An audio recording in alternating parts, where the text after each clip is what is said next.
పేరేనా మీ పేరు? నా పేరు అమర్ సింగ్ అండి. ఎక్కడి నుంచి వచ్చినావు? మరిపేట మండలం వీరారం. ఏంది మరి ఎట్లా అనిపిస్తుంది కాంగ్రెస్ పాలన? సున్నా అండి, మాకేం లేదు, సున్నా. అసలు కాంగ్రెస్ ప్రభుత్వం వచ్చిన దగ్గర నుండి ఒక రూపాయి కూడా ఇస్తలే. యాక్చువల్గా ఆయన పని చేయడం వదిలిపెట్టి కేటీఆర్ని కేసీఆర్ని తిట్టుడేందండి. మామూలుగా చిన్న పిల్లలు తిట్టుడేంది. అసలు తిట్టుడు మానుకోవాలి ఫస్ట్. అసలు డెవలప్ చేయి, ఫస్ట్ డెవలప్ చేసి తిట్టు. అది మేమందరం ఓకే, దాన్ని సాటిస్ఫై అవుతాం. డెవలప్ లేదు, ఏం లేదు. ఊకే ఏ మీటింగ్ పోయినా కేసీఆర్ని తిట్టుడు, కేటీఆర్ని తిట్టుడు, ఆ ఫ్యామిలీని తిట్టుడు తప్ప ఏం లేదు. ఆయన శూన్యం మొత్తం అంతా. సంవత్సరంలో అభివృద్ధి చేసినట్టున్నాడుగా. ఎక్కడ అభివృద్ధి అండి? ఎక్కడైనా ఏ పల్లెటూరు అయినా చూడండి, అభివృద్ధి చూసే అభివృద్ధి. 100 రోజుల రుణమాఫీ చేస్తాను డిసెంబర్ 9. ఏది మా రుణమాఫీ రాలే? రుణమాఫీ రైతు బంధు రెండోసారి. ఏది మా రుణమాఫీ? ఏది రైతు బంధు? ఏది ఫస్ట్ రుణమాఫీ చేయి, రైతు బంధుకి మాట్లాడని చెప్పు, రేవంత్ రెడ్డికి మాట్లాడని చెప్పు. కాబట్టి ఈ మాట్లాడట కేటీఆర్ని టార్గెట్ చేయడు, వాటి తిట్టుడు, తిట్టే టైం పాస్ చేసుడు. టైం పాస్ అంటే 6 గంటల అమలు ఆయన ఓట్లేసి గెలిపించింది టైం పాస్ కోసం. వాళ్ళకు డోజర్ అయితే పేగులు తీస్తా, ఇది అది అని ఏంది మాట్లాడు. అది ఎవరైనా చిన్న పిల్లలు మాట్లాడు ఏంది అది? మామూలు లేబర్ మాట్లాడితే ఒక స్టేట్ వైజ్గా సీఎం హోదా, మంచి హోదా టైప్లో మాట్లాడాలి. ఇప్పటికైనా బుద్ధి రావాలి, మంచిగా హోదాతనంగా మాట్లాడు, మర్యాద నేర్చుకో. దానికంటే కేటీఆర్ కంటే కేసీఆర్ కంటే మంచి పనులు చేసి తిట్టు, అప్పుడు మేము కూడా పడతాం, అందరం పడతాం. ఓట్ల బోనస్ ఏది? ఆడపిల్ల ఏమన్నాడు? ఆడపిల్లకి 2500 ఏది? ఆడపిల్లకి ఏది? తులం బంగారం ఏది? కళ్యాణ లక్ష్యం ఏది? ఒక్కటి బండి ఏది? ఇప్పుడు నిరుద్యోగుల వృత్తి ఇస్తున్నాడా? ఏ పిల్లలకి ఏమైనా ఇచ్చిండా? ఏది? అవన్నీ మొత్తం బయట చాటది. ఎక్కడ డెవలప్ చేసినావు చూపిస్తాం మేము. కాకపోతే ఇట్లా పల్లెటూరులో రా, నువ్వు ఆడ సిటీలో ఉండి కాదు, పల్లెటూరు రా, తెలుసుకో. గ్రౌండ్గా ఎమ్మెల్యేలు ఆడ ఉన్నాయని గెలిచి ఇంతవరకు ఒక ఎమ్మెల్యే చూడలే. మా రామచంద్ర నాయక్ వాడు ఎక్కడ ఉన్నాడో వాడిని ఇప్పుడు వాంటాడని మేము వేయాలనుకుంటున్నాం పేపర్లో. ఆయన దొరకట్లే మాకు. వాడు రాడు ఇగాడు. మా కళల మీద ఇప్పుడు ఓట్లు ఉన్నాయి. మాకు బోనస్ ఏది? తక్షణమే కాంటా కావాలి, తక్షణం కాంటా కావాలి మాకు. ఆ రైతులకు మెయిన్ రైతులకు ఆదుకోవాలండి.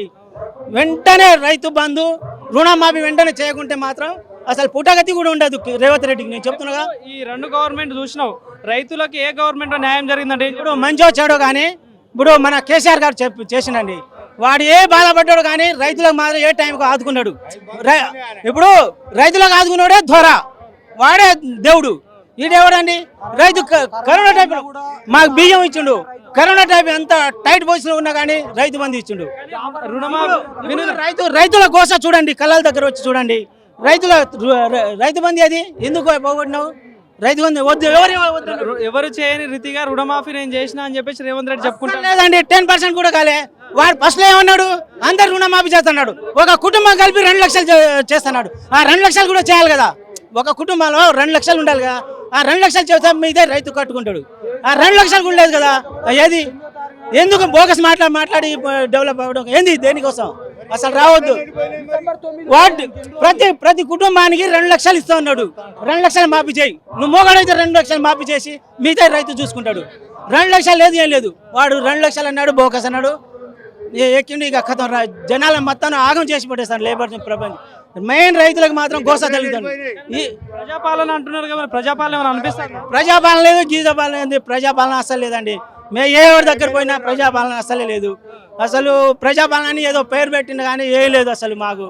ఇప్పుడు మళ్ళీ సర్పంచ్ ఓట్లు కూడా వస్తాయి అన్న, జెడ్పీటీసీ ఎంపీటీసీ ఎలక్షన్స్ మళ్ళీ వస్తారు. ఇప్పుడు ఏమంటారంటే మళ్ళీ 2500 ఇప్పుడు 4000 పెన్షన్ ఇప్పుడు ఇస్తే నాకు ఓటేస్తే ఇస్తా అంటున్నాడు. మరి ఏంది చేస్తారా? జీరో. అది ఎంత? ఇప్పుడు మన ఎంపీ ఎలక్షన్ ఏమని చెప్పిండు? మన ఎంపీ ఎలక్షన్ అప్పుడు మీకు కంపల్సరీ రుణమాఫీ చేస్తా. ఎంపీ ఎలక్షన్ రాగానే మీకు రైతు బంధు ఇస్తాడు.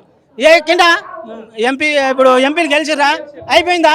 దాటించుకొని పోయిండు. మళ్ళీ సర్పంచ్ కూడా దాటించుకొని పోతాడు. 5 సంవత్సరం మేము మట్ట కూడా వాడిది బూతు వాడాలి. ఏంది రేవంత్ రెడ్డి నేర్పించినాయి బూతులు. ఈ బాధ రైతు ₹1 మిగిలట్లేదు. రైతు వారి గోసపడతారండి. ఇక్కడ గ్రోత్ ఇక్కడ పల్లెటూరులో పల్లెలో వచ్చి తెలుసుకో. నువ్వు ఆడ ఉండడు కాదు. నువ్వు ఎప్పుడైనా నువ్వు రైతు బిడ్డవు కదా. రైతు బాధ తెలుసుకో. ఫస్ట్ రైతు బాధ తెలుసుకొని మాట్లాడు. రైతు మాట తెలుసుకున్న తర్వాతనే ఏదైనా చెయ్యి.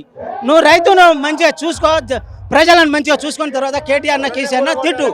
లేకుంటే అట్లా తిట్టిన మేమైతే ఊరుకోనే పరిస్థితి లేదండి. రైతు బంధు కూడా అసలు మేము ఇక్కడ రానియం, లోకల్ ఎమ్మెల్యేని కూడా రానియం అంతే అంతే. మా రైతు బంధు తక్షణం వేయాలి, రుణమాఫీ వేయాలి. ఈ లేడీస్ ఇప్పుడు 2500 అన్నాడు చూడు, అది కంపల్సరీ చేయాలి. ఇప్పుడు ప్రతి ఒక్కరు ఆశపడ్డారు. ఇప్పుడు నేను అంటే ఇప్పుడు 6 గ్యారెంటీ చెప్పినందుకే ఓట్లేసారు కదా జనాలు. 6 గ్యారెంటీలు ఇస్తా అంటేనే ఓట్లేసారు కదా. ఏమి ఇయ్యాడండి వాడు, ఎంతో చెప్తాడు, డబ్బా కొట్టి వెళ్ళిపోతాడు. ఏం లేదు మాకు అంతా, ఏం లేదు. Okay okay, thank you.